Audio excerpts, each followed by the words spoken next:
Deuteronomy chapter 16. Observe the month of Abib, and keep the Passover unto the Lord thy God. For in the month of Abib the Lord thy God brought thee forth out of Egypt by night. Thou shalt therefore sacrifice the Passover unto the Lord thy God, of the flock and the herd, in the place which the Lord shall choose to place his name there. Thou shalt eat no leavened bread with it.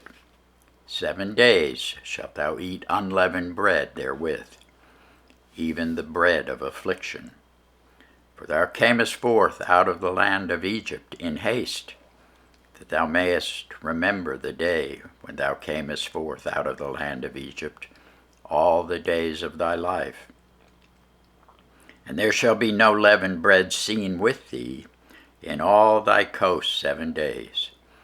Neither shall there anything of the flesh, which thou sacrificed the first day at even, remain all night until the morning.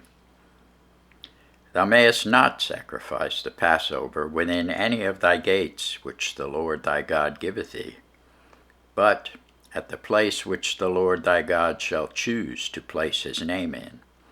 There thou shalt sacrifice the Passover at even, at the going down of the sun, at the season that thou camest forth out of Egypt. And thou shalt roast and eat it in the place which the Lord thy God shall choose, and thou shalt turn in the morning and go unto thy tents. 6 days thou shalt eat unleavened bread, and on the 7th day shall be a solemn assembly to the Lord thy God. Thou shalt do no work therein. 7 weeks shalt thou number unto thee. Begin to number the 7 weeks from such time as thou beginnest to put the sickle to the corn. And thou shalt keep the feast of weeks unto the Lord thy God with a tribute of a freewill offering of thine hand, which thou shalt give unto the Lord thy God, according as the Lord thy God hath blessed thee. Thou shalt rejoice before the Lord thy God, thou and thy son, and thy daughter, and thy manservant, and thy maidservant, and the Levite that is within thy gates, and the stranger, and the fatherless, and the widow that are among you, in the place which the Lord thy God hath chosen to place his name there.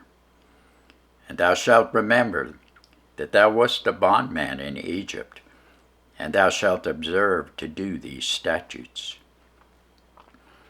Thou shalt observe the Feast of Tabernacles 7 days, after that thou hast gathered in thy corn and thy wine, and thou shalt rejoice in thy feast, thou and thy son and thy daughter, and thy manservant and thy maidservant, and the Levite, the stranger, and the fatherless, and the widow that are within thy gates.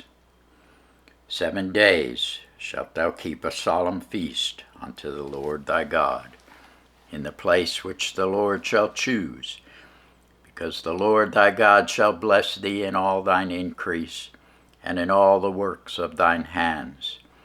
Therefore thou shalt surely rejoice. 3 times in a year shall all thy males appear before the Lord thy God in the place which he shall choose, in the feast of unleavened bread, and in the feast of weeks, and in the feast of tabernacles. And they shall not appear before the Lord empty. Every man shall give as he is able, according to the blessing of the Lord thy God, which he hath given thee. Judges and officers shalt thou make thee in all thy gates, which the Lord thy God giveth thee, throughout thy tribes, and they shall judge the people with just judgment. Thou shalt not wrest judgment, thou shalt not respect persons, neither take a gift. For a gift doth blind the eyes of the wise, and pervert the words of the righteous. That which is altogether just shall thou follow, that thou mayest live, and inherit the land which the Lord thy God giveth thee. Thou shalt not plant thee a grove of any tree near unto the altar of the Lord thy God, which thou shalt make thee. Neither shalt thou set thee up any image, which the Lord thy God hateth. Thanks be to God for his word.